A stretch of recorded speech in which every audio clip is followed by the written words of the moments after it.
হে everyone, আসসালামু আলাইকুম। সবাই কেমন আছেন? আশা করি ভালো আছেন।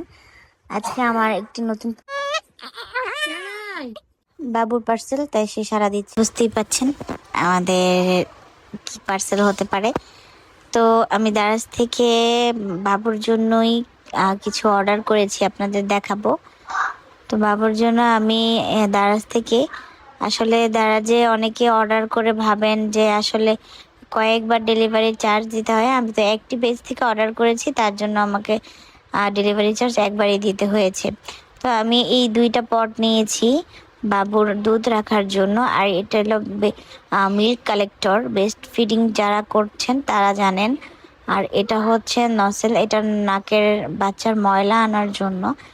আর এটা সবচেয়ে গুরুত্বপূর্ণ, নিউবর্ন বেবিদের নখ কাটতে অনেক প্রবলেম হয়, আর এটা খুব সহজেই কাটানো যায়। আমি কেটে